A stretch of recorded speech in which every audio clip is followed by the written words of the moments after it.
감사합니다. 네.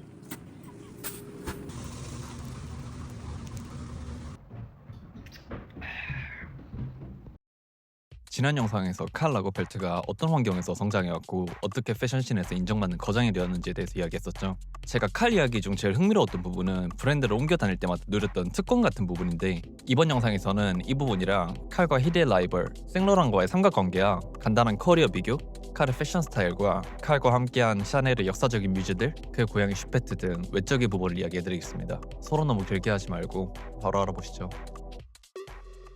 일단 칼과 생로랑은 커리어를 쌓은 방식 자체가 좀 다릅니다. 생로랑 영상은 추후에 다룰 거니까 좀 간략하게 이야기하자면, 칼 라거펠트는 1933년생이고 입생로랑은 1936년생으로 둘이 3살 차이고요. 둘 다 어릴 때부터 패션 일러스트에 두각을 보였고 54년 IWS에서 칼은 코트 부문, 생로랑은 드레스 부문에서 각각 1위를 하고, 비슷한 시기에 칼은 발망에 입사하고 생로랑은 디올에 입사했는데, 이 둘의 가장 큰 차이점은 칼은 자신의 브랜드를 84년부터 운영을 하긴 했지만 실질적으로 이게 메인은 아니었고 펜디, 클로에, 샤넬 등에서 다른 브랜드에서 미친 영향을 보여줬었잖아요. 생로랑은 디올에서 감각을 인정받았고 디올의 후계자가 될 수 있겠다는 평가까지 받으면서 두각을 드러냈었고, 그래서 크리스찬 디올이 57년 10월에 심장마비로 갑작스럽게 사망했을 때 겨우 21살밖에 안 되는 나이에 디올하우스 수석 디자이너로 임명되고 데뷔 컬렉션으로 트라페즈 라인을 발표하면서 여성복의 혁신을 주도했다는 평을 받을 정도로 잘했었는데, 네, 이 시점부터 좀 많은 게 달라집니다. 60년도가 알제리 전쟁 시기였는데 생로랑이 의무 복무를 해야 되는 상황이 생겨서 군대에 끌려갔었는데, 거기서 빡센 훈련 강도나 군대 내 가혹행위 때문에 신경쇠약이 발병돼서 군 병원에 이송됐는데, 이 당시 병원 치료 방식이라는 게 정상적이지가 않았단 말이에요. 그래서 받았던 치료라는 게 환각 유발 부작용이 있는 진정제 투약을 떠나서 전기충격요법이나 강제 격리 등, 여기 있으면서 생로랑 상태가 더 안 좋아지는 거예요. 그렇게 치료하는 고문을 받고 퇴원해서 디올에 다시 갔는데, 그 사이에 디올에서 생로랑을 해임시켜버립니다. 이게 디올이 짠 판인 것 같다는 썰이 좀 난무하는데, 트라페즈 라인 이후에 내놨었던 비트롱 라인에서 기존 고객들이랑 경영진 불만이 나오던 찰나에 생로랑이 군대를 가야 하는 상황이 나왔는데, 디올 경영진 측에서 생로랑의 입영 연기를 막고 군대를 보내가지고 디올에서 밀어내려던 계략이었다라는 이야기가 있는데, 그래서 디올에서 생로랑이 해임되고 소송에서 이긴 돈으로 자기 이름 걸고 차린 브랜드가 지금의 생로랑이라는 거대한 브랜드가 된 건데, 이제 무슨 차이인지 좀 아시겠죠? 둘이 패션이랑 같은 필드에서 영향력을 펼치긴 했지만 포지션 자체가 좀 다릅니다. 둘의 사후 유산에 대해서 정리된 글을 하나 봤었는데 정리를 되게 잘 해놨었더라고요. 칼은 프리랜서로 여러 브랜드를 운영했었고, 그가 거친 샤넬, 펜디, 클로에, 칼 라거펠트가 상업적인 성공을 거두고 샤넬에서 공방대를 지키기 위해서 자회사를 설립하면서 제국적인 브랜드 구조를 남겼다면, 생로랑은 디올을 나온 이후에 단일 브랜드에 집중을 했고 예술가적 성향이 강해서 상업적 경영은 피에르 베르제한테 맡겼었고, 르 스모킹 같은 아이코닉한 디자인으로 패션사의 예술적 자산을 남겼다라고 평가하더라고요. 참고로 칼 라거펠트랑 생로랑 둘 다 동성애자고 피에르 베르제라는 사람은 생로랑의 연인입니다. 이제 이 둘의 삼각관계에 대해서 이야기 좀 해볼 건데, 이 둘 사이에 한 남자가 있었습니다. 자크 드 바쉐. 1951년생으로 사교계 생활을 즐기던 승무원이었는데 70년대 초에 칼이랑 만나서 관계를 시작하면서 칼이 정서적으로 많이 의지하던 파트너이자 그의 뮤즈가 되었습니다. 근데 70년대 중반부터 생로랑이랑도 교제를 시작했는데, 이 둘의 관계가 원수처럼 틀어지고 패션계 최대 라이벌 구도가 잡히게 된 계기가 됩니다. 이 자크드 바시라는 인간이 아주 여러모로 씹새끼인데, 이건 생로랑 영화가 있거든요. 거기 이 사람 되게 중요하게 나오니까 영화 꼭 보시는 거 추천드리고, 이 사람이 칼 인생에서 좀 여러 가지로 중요한 사람입니다. 89년에 에이즈 합병증으로 38세에 짧게 생을 마감했는데 칼이 그의 임종도 시켰었고, 칼 저택 이름인 빌라 자코랑 향수 이름이 이 사람 이름에서 따온 겁니다.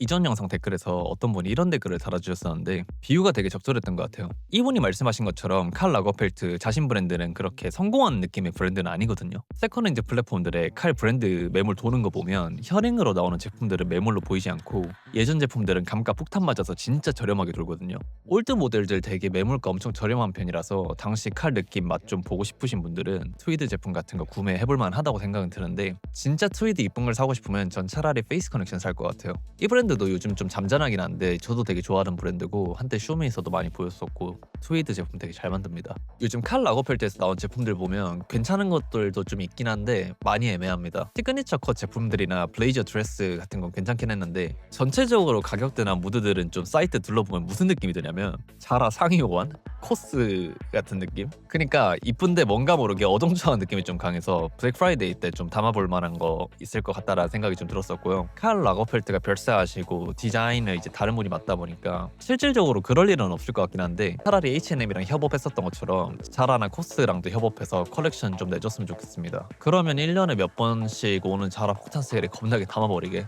자라가 은근 꿀통입니다. 세일 때 우먼즈템 담을 때가 제일 재밌는 것 같아요. 레더 플레어 팬츠나 퍼 팬츠 같은 거 폭탄 세일하면 2만 원대 됩니다.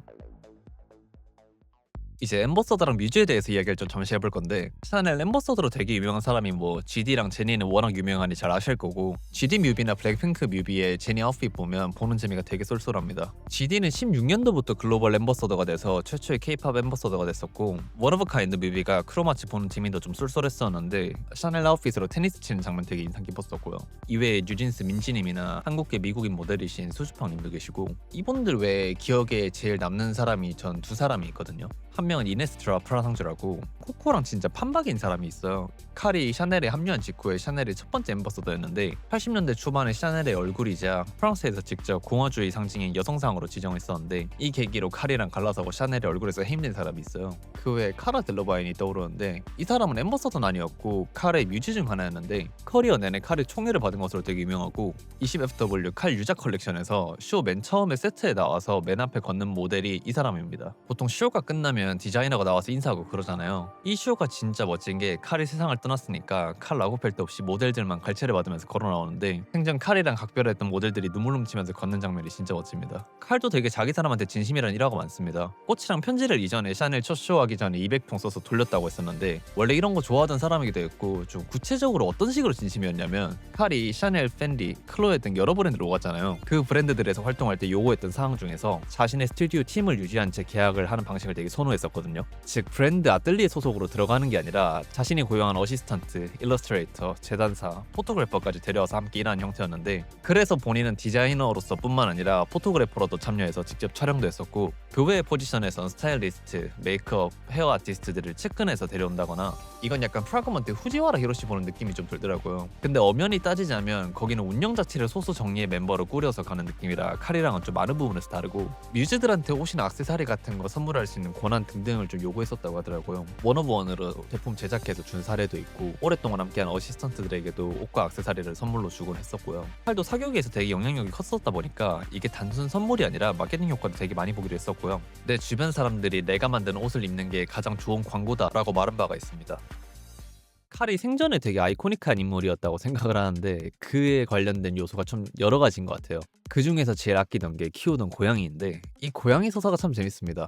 슈페트라는 고양이인데 2011년 8월 15일생으로 이름은 프랑스어 애칭으로 귀여운 아이, 작은 보물 이런 의미라고 하고요. 이 고양이를 처음부터 칼이 키우던 게 아니고 바티스트 지아비콘이라는 모델이 있는데 이 사람도 칼 인생에서 가장 중요한 사람 중 하나고 89년생으로 모델 겸 가수이자 배우인데 2000년대 후반에 칼 눈에 띄어서 샤넬이랑 펜디, 칼 브랜드 룩북 캠페인에 적극 기용되던 칼의 뮤즈이자 페르소나 중 한 명인데 이 사람이 11년도 겨울에 여행 간다고 고양이를 잠시 칼한테 맡겼었는데 그 사이에 칼이 이 고양이한테 깊은 애정을 느끼고 지아비코니가 돌아왔을 때 이 고양이는 이제 제 겁니다 시전하고 안 돌려주고 자기가 그냥 계속 키웁니다. 이 고양이한테 되게 진심이었는데 뭐 맞춤 씻기 가구부터 시작해서 여행용 캐리어에 전담 한여 2명도 붙여주고 칼이랑 이동할 때 전용 제트기나 비행기 퍼스트 클래스로 같이 다니고 그걸 떠나서 자기는 고양이랑 결혼하고 싶다부터 시작해서 자기가 세상을 떠나면 자기 재산 중 일부를 남기겠다 했는데 진짜 상속을 받았어요.